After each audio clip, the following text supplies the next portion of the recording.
How y'all doing? It's kind of crazy out there right now, folks. I wanted to do a little Bible study early, considering the situation that we're currently in with the Hurricane Laura that's out there. But I wanted to talk a little bit about preparedness, being prepared as a Christian. Is being prepared mean that you're scared? Or are you living in fear just because you're taking precautions? No. If you think about it, look back to Noah. God told him there was going to be a storm, big one, and he wanted him to be prepared. So he told him to build an ark so that his family would be safe. All the other people out there mocked him. Oh, there ain't going to be no big bad storm. What are you talking about? But they were naive. But Noah was a prudent man, meaning he used wisdom. He listened to God. And he decided to build the ark because God told him to, but to keep his family safe from the pending disaster that was inevitable. Now, let's fast forward to 2020, where Hurricane Laura is in the Gulf of Mexico. And yes, there still is a lot of uncertainty as to where exactly is this track going to be, how bad will the storm be. But as Christians, is it wrong to have preparedness or take precautionary measures in case there is disaster? Or should we just think God will always keep us safe? Well, if you think about it logically, God will protect you, but there are times when He allows things to happen as well. And He expects us to use our noggins that He gave us and to exercise common sense. And if you see that there is a natural disaster heading right for you and you choose not to get out of the way, well, that's not God's fault. That's yours, because you are the one who was supposed to move, okay? So there's nothing wrong with evacuating as a Christian if you see pending disaster heading your way. All right, anything other than that would not be using wisdom. Now, however, if you have no choice in the matter, that's understandable. If you have no choice to get out of the way, then yes, of course, you need to rely on God's protection. And also, you have to come to the realization, God may say, no, it's time to come to heaven. So that disaster may overtake you. So yes, sometimes He will allow that natural disaster to take you out, because if you look out through history, I'm sure there was many Christians praying, God protect us, and then the storm overtook them. So you have to be prepared for that as well. If you're not willing to leave or evacuate, you have to realize, well, God's will may be that it's time to come home. But nevertheless, there are plans in place that if you don't have transportation, that the counties will help you evacuate. So seek out for those emergency numbers that can help you evacuate if you don't have family or friends, which I'm pretty sure most of us do, who can help us evacuate. So don't use that as an excuse to just stay and ride out the storm and have hurricane parties and act like it's not going to be a big thing, because it very well may be. And it very well may be too late if you just wait and just decide not to do anything. I'm going to get to a couple of scriptures, but I wanted to talk a little bit about my situation. I used to live at the beach, Gilchrist, Texas. And we rode out of many hurricanes. And sometimes it was just flood damage or minor wind damage. But also there were times where we did have to evacuate because the storm was just going to be bad. And during Hurricane Ike, my dad was looking at the tides, and he was like, this is not looking good. They're predicting it not to be that big of a thing, but these tides are coming in faster than they're supposed to. Now, me and my brother, on the other hand, were thinking about staying and making $35 an hour helping boarding up windows. Now, that's a pretty good chunk of change.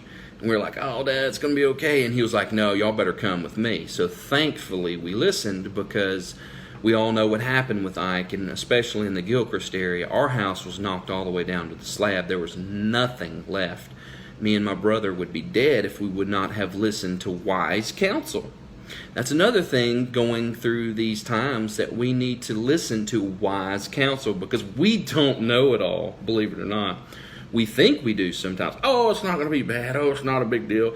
And we become scoffers and mockers at those who do take preparations. Don't be like those people who mocked Noah.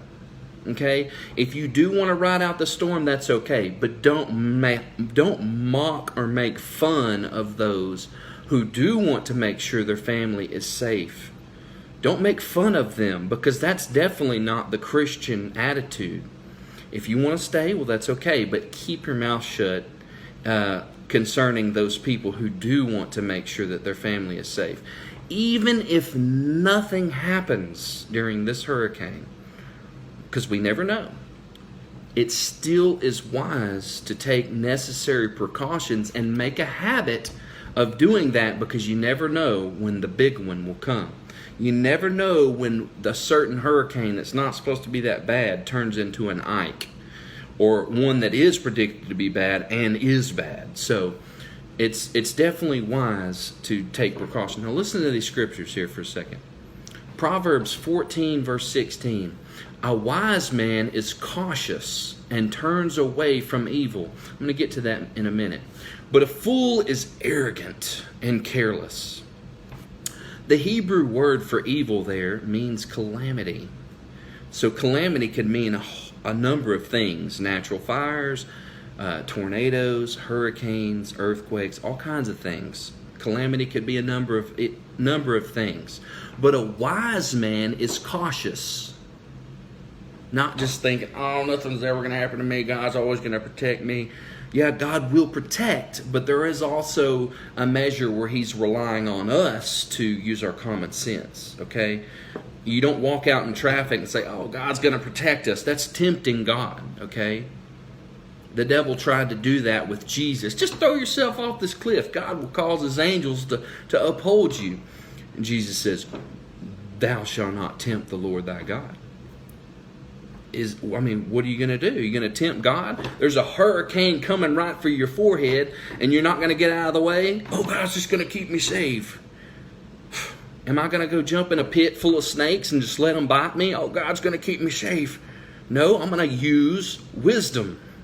I'm going to get out of the way of disaster, okay? I'm going to take precautionary measures. All right, check this one out.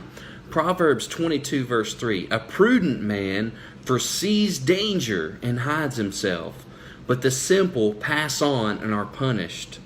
And even in another place it says because of it. Because you didn't get out of the way of danger, you're punished because of that. So we need to use that wisdom. All right? If you foresee danger, there's nothing wrong with getting out of the way of it. It doesn't mean you've lost faith. It doesn't mean that you're not wise. It doesn't mean that you're foolish. It doesn't mean that you're stupid for doing these things. It's actually the contrary. You're actually exercising wisdom. All right? Check this situation out. Acts 14, 3-7. Therefore they, Paul and Barnabas, stayed there a long time, speaking boldly in the Lord. It doesn't get much more bolder and more faith than Paul, right?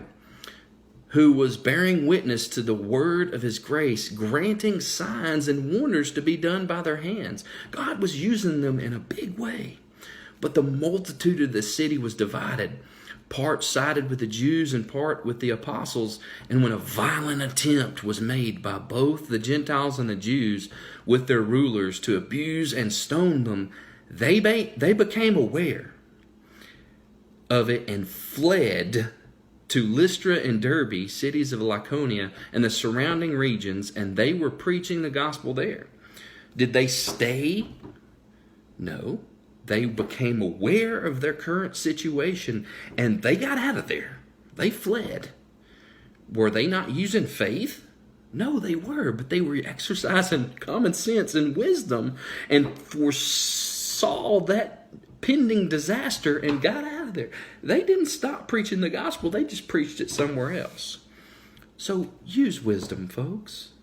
Use wisdom. Don't act like you're holier than thou just because you want to ride out a storm and try to make fun of others for leaving. Use wisdom. And if you literally have no options and you do have to ride out the storm, yes, of course, God will do his best. He's gonna protect you according to his will. But also you have to understand that his will may be that it's time to come home. So keep that in mind. But I do want to encourage you right now not to mock others. Don't make fun of them. Don't have a cavalier attitude and be arrogant and be dismissive like nothing ever bad will ever happen in this world, because sometimes it does. And don't make fun of those who take the necessary precautions to get out of the way of danger. God bless you.